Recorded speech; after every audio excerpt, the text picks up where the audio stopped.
Hello, everyone. So, today our topic of discussion is the skill learning. Let us firstly understand what's a skill. So, a skill is basically an ability to be able to perform some of the most complex tasks very smoothly, very efficiently, you know. And we are aware of a couple of these skills which probably we are learning each day, we are also developing with every passing day. So, today, of course, most importantly, we're going to focus on the phases of skill acquisition. So, let us move on to the next slide, which talks about, the phases of skill acquisition. So, we do have these three very important phases. We have the cognitive phase, then we have the associative phase, and then we have the autonomous phase. So, of course, to begin with, when we talk about the cognitive phase, it's like the cognitive phase or the cognitive stage is more like, a beginner's level of skill acquisition. Like for a person who's just started to kind of learn or acquire a new skill. So, this stage, if we come to see, it's quite, appropriately named.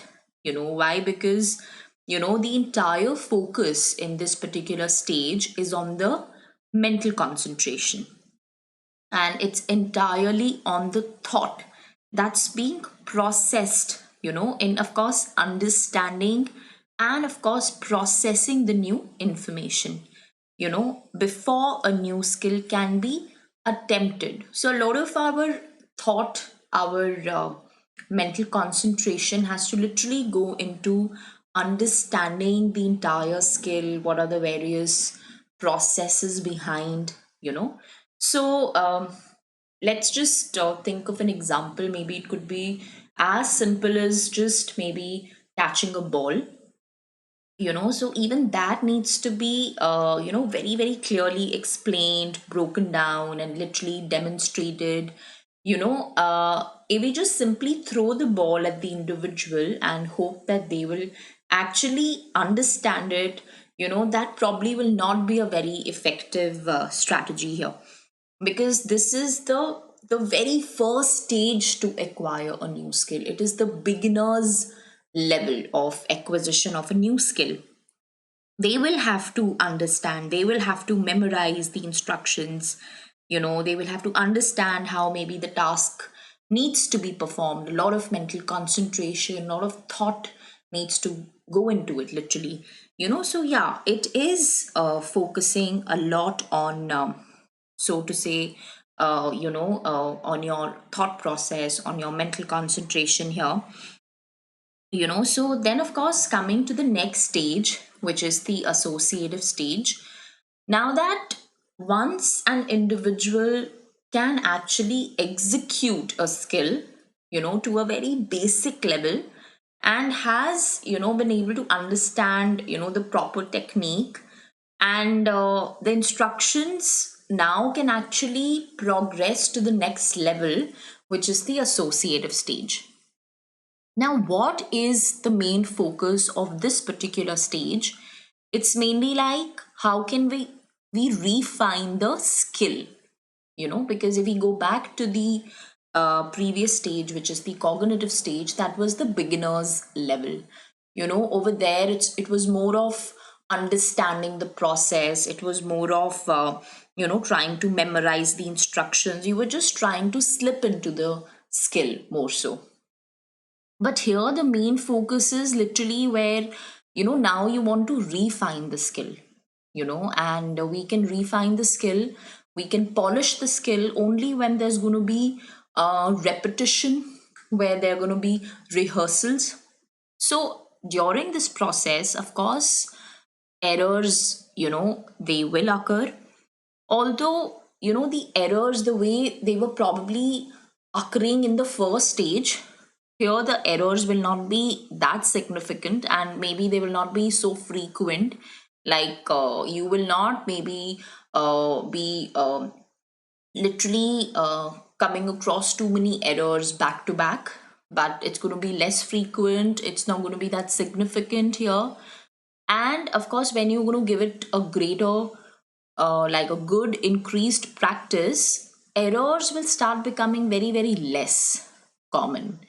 And, and the individuals, of course, with the practice, they will also develop this ability in them to really be able to identify, to really be able to, correct on their own, the errors that probably are coming in their way of skill learning.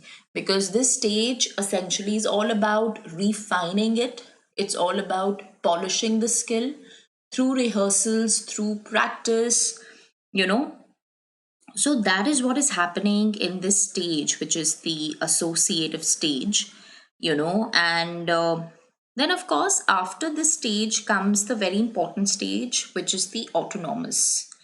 Now, when this particular stage or phase begins, there are two major changes that will also take place. One is that the attentional demands of the associative phase will decrease, and the interference that was probably being created by the external factors will also reduce. Now, here in this particular stage, which is the last stage of skill acquisition, you are not forcefully or really trying hard to pay attention to something, and you don't really feel the pinch of external factors bothering you, because your concentration, your focus is so high and you are so well equipped with the skill, you know. I mean, you know how to basically perform it, and you can give the very best shot, the most amazing shot, so you're not like really putting in those really extra hard efforts to pay attention, to concentrate, to maintain the focus, or to get really bothered by the external factors around. So what is this autonomous stage all about? Here the learner has been able to master all the subparts of a skill.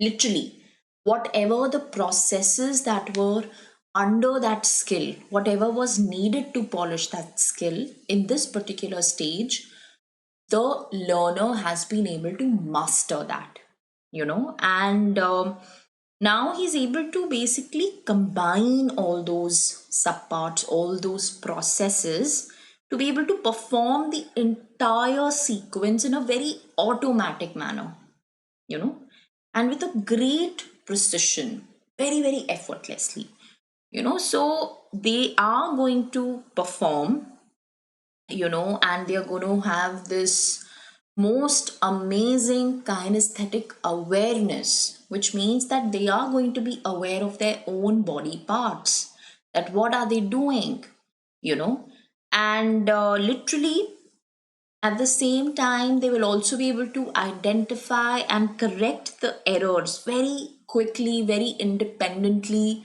and so they can easily process, the entire skill into action. They can literally put it into action, and a person who's at this particular stage can execute a skill while he can also maintain focus on multiple factors at the same time, so he is not trying so hard to pay attention on executing the skill because he has become the master of it.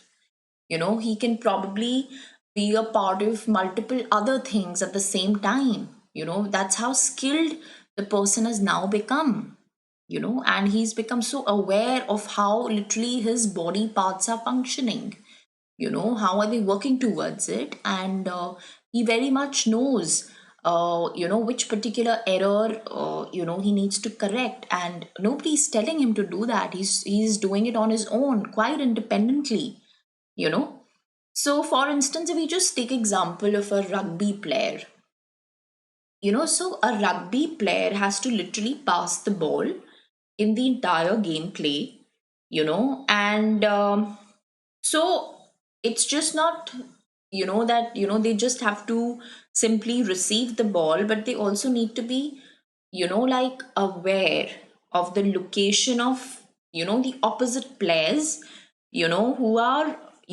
probably trying to, confuse them, tackle them. They must also know the position of their support players, and they must know beforehand as to whom they actually need to pass the ball, you know and they need to pass it, with that accuracy, with that kind of perfect timing. So this entire scenario might just take some 2 to 3 seconds. So basically, we conclude that a sportsman, you know, or maybe a sports person can actually execute a skill very, very effortlessly without any kind of stress. And that is how, we can say that they are basically in the autonomous stage, because they are not thinking too much before paying attention. They are not getting confused, or they're not getting bothered by what's happening on the outside. The focus, the concentration is just so amazing. It's probably at the highest peak, and they can manage so many things at the same time, and within seconds they'll give the very best shot. So this essentially is the autonomous stage where everything is happening so effortlessly. you know and it's all about, where you have been able to become the master of your own skills. you know so of course, starting with, of course, the cognitive phase or the cognitive stage, where it's the beginner's level. Here you are just trying to know, the various processes. You're trying to know the instructions, you're trying to memorize, somehow you're trying to just slip into the skill. Then comes the associative stage, where you are trying to basically, rehearse a lot, practice a lot, so that you make, or probably you don't make too many errors. And third is where you are doing these skills so effortlessly, and you don't have to think too much, or you don't have to struggle to pay attention to words, of course, doing something. So, when we talk about the transition from one phase to the other phase, we can actually say that transition will happen only when the practice or the rehearsals are very, very strong, and that probably is the only way where we can make the skill learning very, very strong, long lasting. So, a person will have to continue to, practice, will have to continue to exercise it time and again. And we'll notice that as in how the practice increases, the improvement rate will also increase, and the errors will somehow start decreasing, you know